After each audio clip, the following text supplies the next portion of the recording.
똑바로 해. 살려면 똑바로 살아야 진정성 있게. 줄 알아. 똑바로 해. 큰 소리로. 죄송합니다. 사실 저 영상은 저 폭행을 말리려다가 말리지 못하는 어른들, 그리고 그냥 자리에 앉아서 그냥 가만히 일을 하시는 분들에게 시선이 더 갑니다. 아니 사장님, 회장님, 요즘 이러시면 안 됩니다. 큰일 납니다. 그러니까요. 라고도 말릴 수가 있는데, 뭐가 됐건 이게 입으로 말로써 누군가에게 질책을 하는 거가 아니라 물리적인 폭행이 일어나는데 이 사람이 잘못될 수가 있잖아요. 그럼요. 그러니까 당연히 말려야 되는 거 아닌가요? 자기 눈앞에서 어떤 일이 벌어질지 모르는데. 회사의 직원들이 뭐 한두 명이 아닙니다. 말씀하신 대로 뭐 70여 명 가까이 있는데 어떻게 이런 일들이 계속해서 일어나고 있었을까? 그리고 7년이었습니다. 7년 동안 세상 밖에 알려지지 않았을까? 이 영상 속 폭행 당한 분도 본인이 이 영상을 세상에 공개한 게 아닙니다. 놀랍게도 이 폭행 장면을 양 회장 본인이 촬영을 해두라고 했는데 이걸 나중에 다른 분이 폭로를 한 거죠.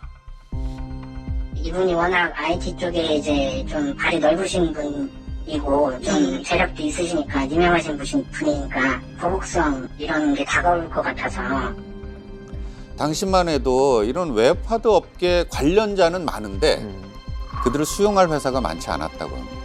그래서 고용시장 규모가 너무 작다 보니까 이직을 하게 되더라도 이전 직장에서의 평판이 그만큼 중요했죠.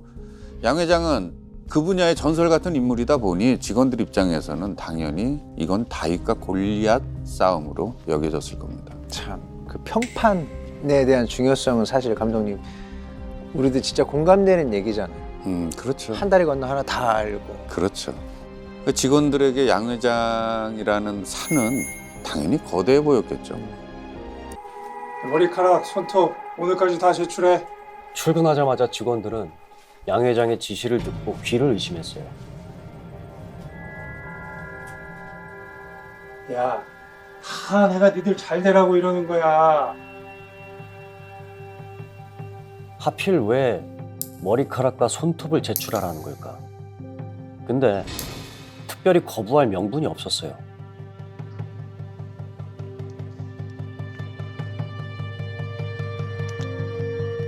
그리고 그날 밤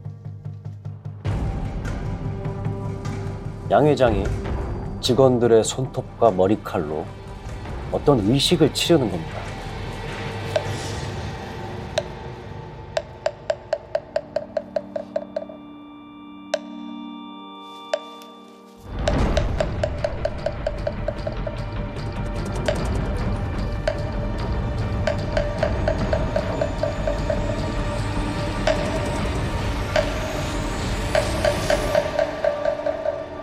아니 이렇게 말도 안 되는 걸 직원들은 또 믿었다는 거 아니에요? 뭐 말로는 이렇게 뭐 의식을 치르는 게 뭐 직원들의 무사 안녕과 복을 기원해 주는 거다 뭐 이렇게 포장을 했겠지만 실제로는 직원들의 이 손톱과 머리카락 뭔가 영혼을 내 기로 내가 흡수해서 내 성공에 너희들의 영혼을 갖다 쓰겠다 뭐 이런 취지 아니었겠습니까? 양 회장은 그뿐만 아니라 또 일을 벌입니다. 안중근 의사 유해가 중국에 있다고요. 이걸 발굴해야겠다고. 나는 그래서 양준호가 그 사람이 괜찮은 사람으로 알고 있었다. 아니 갑자기 무슨 독립운동가의 후손도 아니고 안중근 의사의 유해를 찾겠다고. 근데 그 이유가 좀 놀라워요. 양 회장이 아까 그 금계 얘기해 준 스님을 만났을 때 그 스님이 엎드려서 절을 하면서 양 회장 당신은 앞으로 대통령이 될 사람이다. 이렇게 말했다는 거예요. 그걸 양 회장이 믿었다는 얘기가 있어요. 정말 대통령이 되겠다고 생각했는지는 알 수 없지만 아무튼 그 양 회장의 다음 행보에 변화가 생깁니다. 이게 저희 로봇이고, 그리고 그 회장님한테 보기보다 굉장히 안전하니까 걱정하지 마시라고.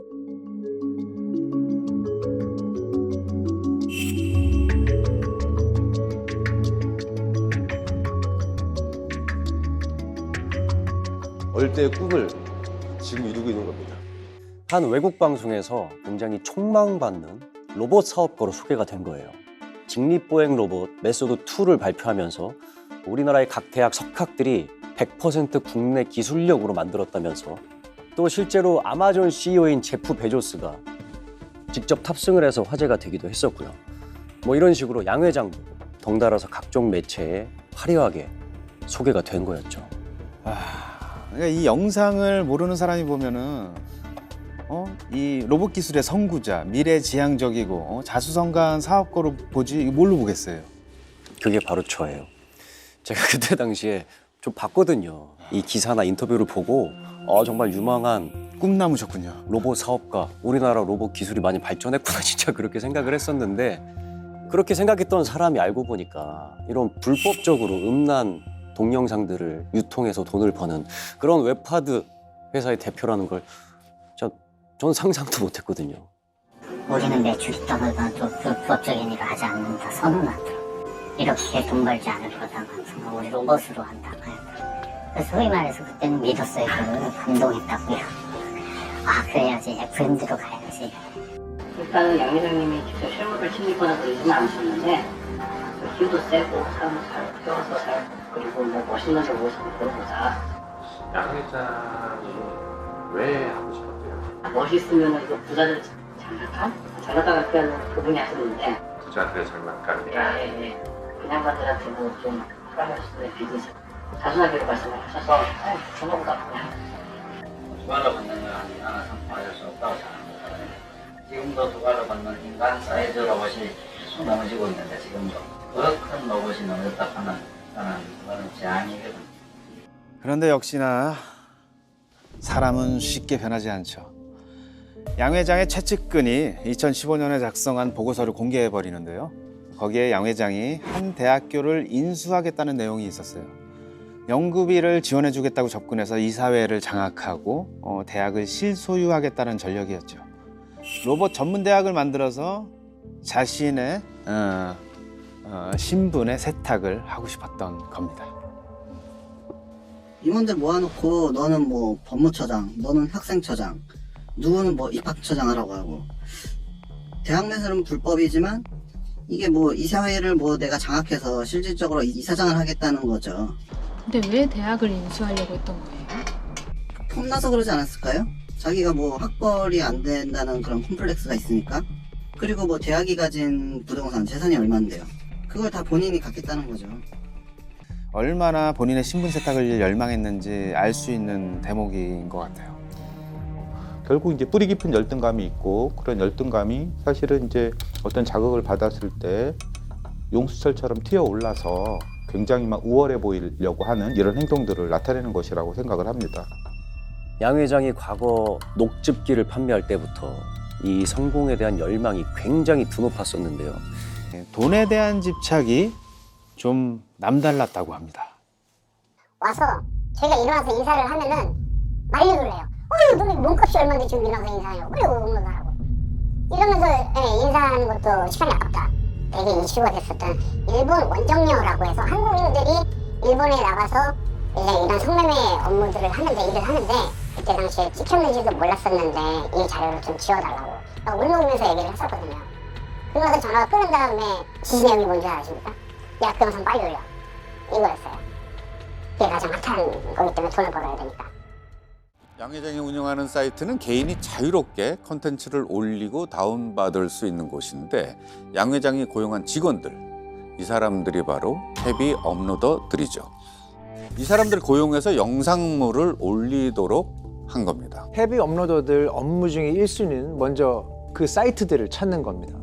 길을 가다가 휴대전화를 주웠는데 있었다는 둥, 뭐 전 여자친구랑 헤어졌는데 자료가 있어서 올렸다는 둥 하면서 유료 회원들만 볼 수 있도록 하는 음란물 사이트를 찾아서 다 가입을 해요.